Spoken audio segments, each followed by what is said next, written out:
Ventura, and today I'll be answering your YouTube comments on keto.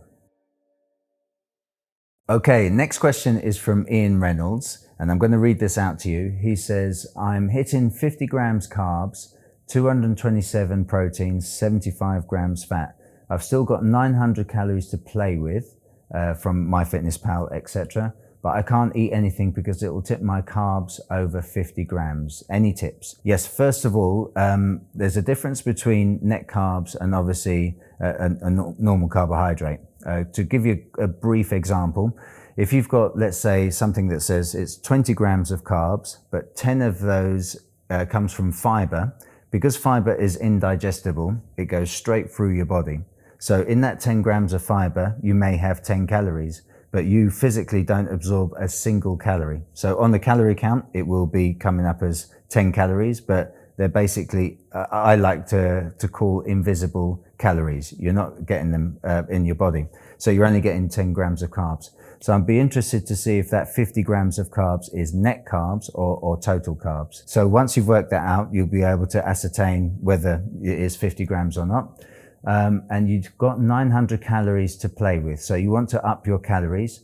Now, luckily, fat is very calorie dense. For every gram of fat is 9 calories. If you compare that to carbohydrate and protein, they're 4 calories each. So it's over double what you would get from the other two macros. One of the simplest and quickest and most effective ways is, olive oil, coconut oil, even things like mayonnaise. Some people aren't a fan of mayonnaise, but you can have it on a ketogenic diet because it's very high in fat. An easy example would be 1 tablespoon of olive oil, which is nothing if you're pouring it over a salad. That could add an extra 100 calories. One tablespoon of coconut oil would be 120 calories. So if you're making a stir fry or something like that, a couple of tablespoons of coconut oil, instantly you got 240 calories there. You could easily put 3 tablespoons and blend it into your food. You've still got a lovely, delicious meal, and you've got your calorie count there. So that would be the best way to do it. Just add a bit more fat. So olive oil, butter, coconut oil, things of that nature, and your fat content will be up and everything else will stay the same. Got a question here from Eleanor Smith, and she mentions fruit.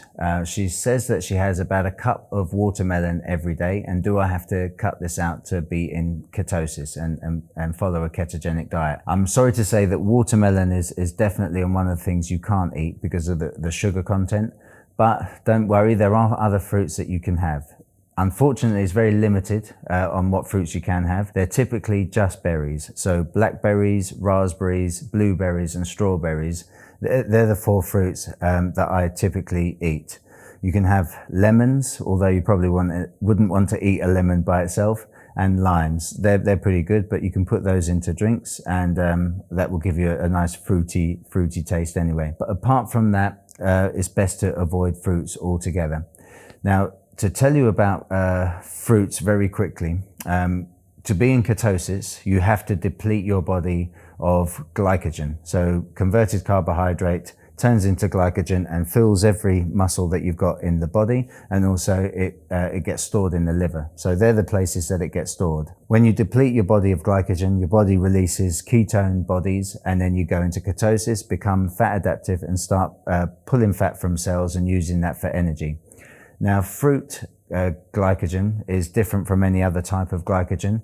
When you eat fruit, if you eat too much fruit, the body won't convert it into glycogen and store it in the muscles. The only place it will store it is in the liver. Now, of course, the liver is a small organ and will get filled up with glycogen quite quickly. And of course, if you eat too much fruit, you'll fill up your liver with glycogen, and any excess will be stored as subcutaneous fat. So if you eat too much fruit, is very likely to turn to fat. Strawberries, blueberries, raspberries, and blackberries, they're very low in sugar. So you can have a big punnet of them. A big punnet of blueberries is about 84 calories, very low in sugar, and very, very unlikely to turn to body fat. Nigh on impossible. Just by breathing and watching television, you're going to burn off those calories quite easily.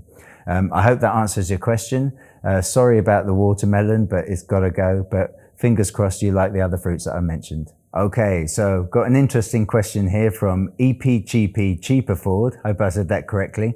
And she's asked me, what do you do about constipation? Luckily for me, I don't suffer from constipation because I take all the necessary measures to prevent it. This is something that has happened in the past when people have tried a ketogenic diet.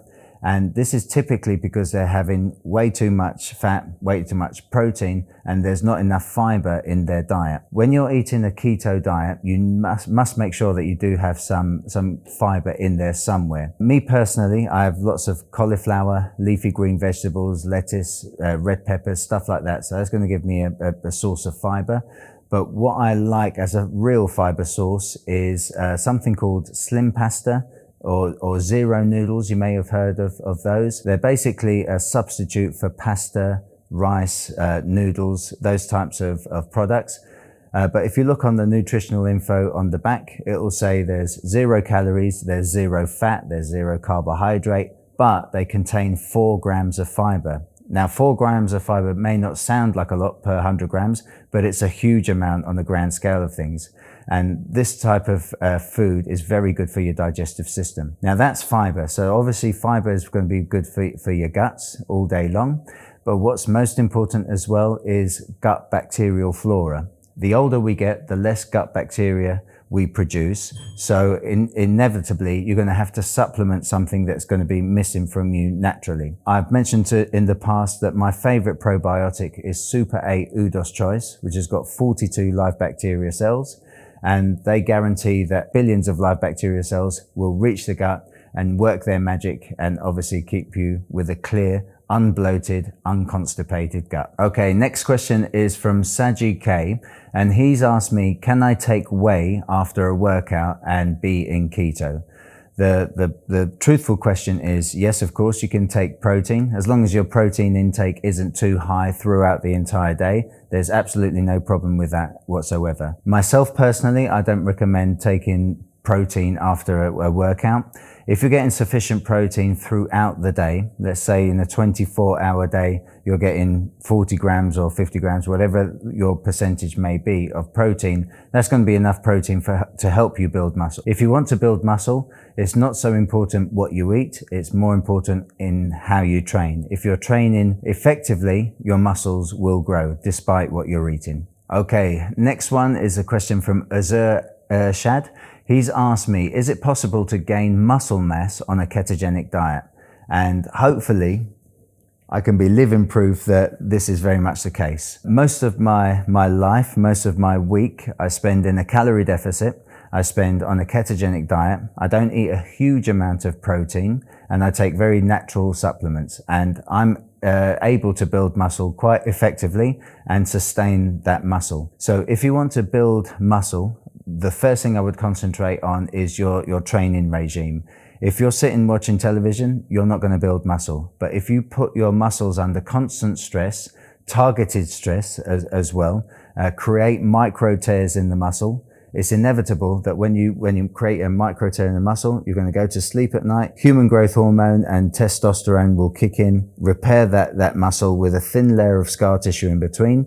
And over time, that thin layer of scar tissue builds up and you will build significant muscle mass. If you're a typical ectomorph body type, so that's someone that struggles to put on fat or muscle, in this case, you might need a little bit more help because your metabolism is a lot faster than, say, mine. I'm more of an endomorph, mesomorph, so I struggle mainly keeping body fat off. As an ectomorph, you might need to use creatine. Now, one thing that happens when you go onto a ketogenic diet, normally your muscles, they fill up with glycogen. So you eat carbohydrates, they convert into glycogen, and they fill up these muscles, which are like rechargeable batteries. When you're on keto, obviously these muscles will drain of glycogen, so you're going to lose basically sugar and water in the muscles, which will give you a flatter, smaller appearance.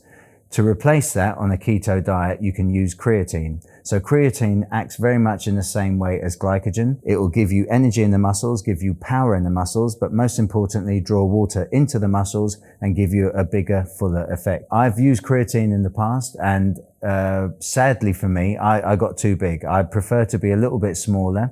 And looking at pictures in the past, I saw that after 3 months of taking creatine, I started to look like a small bodybuilder, which isn't the look I was really going for. I wanted to be a bit more athletic and a bit lighter. If you're struggling to put on muscle, make sure that your training is super effective. Make sure you're working the muscles hard enough, train long enough, and also use creatine as a supplement. Good luck with that, and I hope that works out for you.